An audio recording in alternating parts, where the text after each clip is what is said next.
It's time now for Money Matters, where we talk about some of the biggest stories impacting your wallet this week. I'm Jonathan Martin, and first up, dozens of Black and Hispanic-owned small businesses received thousands of dollars to take their businesses to the next level. Owners received the grants from Elevate Together at Office Depot in Atlanta. Elevate Together provides funding and resources to local business owners, and they gave out grants between $5,000 and $10,000.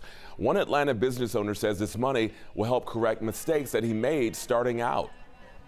That's making sure my business plan is done and done well, make sure that our social media is on point.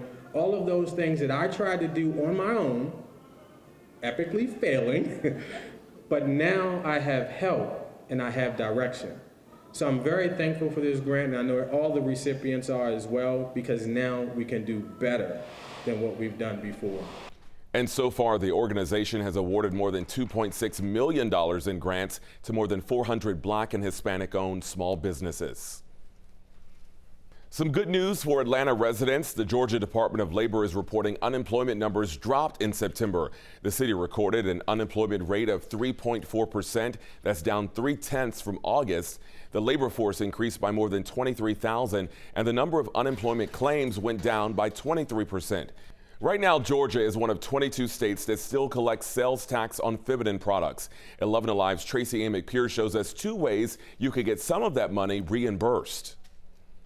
Here in Georgia, tampons are taxed at 4%, but now some companies have a way to pay you back. We have no choice but to get them for our hygiene and our health. Jamie Lackey works at Helpin' Mamas, which provides period products for women in need. She says the state sales tax on tampons in Georgia is wrong, since tampons are a necessity. Without period products, women are not able to go to school, they're not able to go to work. Georgia is one of these 22 states that still collect taxes on period products like tampons, which Lackey says is ultimately a gender equity issue.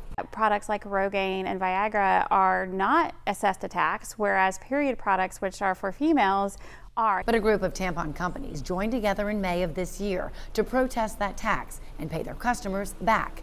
Here's how it works. You register on their website, tampontaxback.com, and then when you purchase tampons from these brands, Honey Pot, Salt, August, Cora, Lola, Rail, Here We Flow, or Diva, you send in a picture of the receipt within 10 days, and they will Venmo or PayPal you the tax money back. Just one way to save money every month. It's just nice to know that, like, hey, we see you, we hear you, we know this is tough, and it's being taxed unfairly, so we'll take that off. Tax experts tell me one other way to save money on period products is to get reimbursed from your health savings account, or HSA. In Norcross, I'm Tracy A. McPeer, 11 Alive News. Help is on the way for Georgia families with home energy costs. Congressman Hank Johnson announcing that Georgia was awarded $83 million in funding. It is part of $3.7 billion being released nationwide to help lower heating costs for low-income families this winter. It can also be used to weatherize homes to make them more energy efficient. New research is showing younger generations are at higher risk of falling for scams. According to a report from the Better Business Bureau, people ages 18 to 24 reported losing more money to scams than older age groups. Employment scams continue to be the riskiest, making up almost 30% of scams reported by this age group. Other scams include rentals, debt relief, and phishing. Many working Americans are choosing their employer-provided health plan during open enrollment, but locking in affordable health care may be tough for some to do as premiums are soaring, and many families are facing hundreds of dollars more out of pocket for the same coverage they had before. So tonight we have a few pointers on what you need to consider when making your health plan selection. The cost of family health insurance is basically the cost of a new car, a new small car, but still a new car. Matthew Ray co-authored KFF's recent survey on employer health benefits. He says the average annual family plan now costs nearly $24,000, and workers are paying more for their share after companies foot the rest of the bill. So to enroll a family of four, on average, you're paying about $6,500. Workers at smaller firms are paying more than $12,000. Those price points represent in an average increase of around $500. For single coverage, the tab for employees is about $1,400 a year, which is a $75 bump.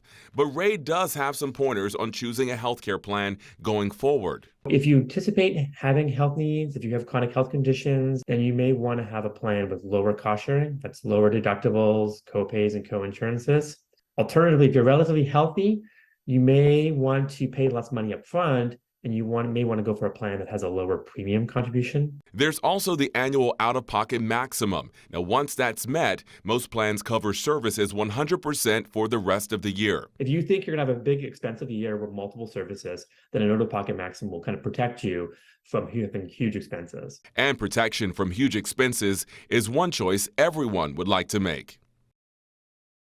Some good news for your wallet. Gas prices continue to fall. According to AAA, Georgia drivers are paying less than $3 per gallon to fill up now.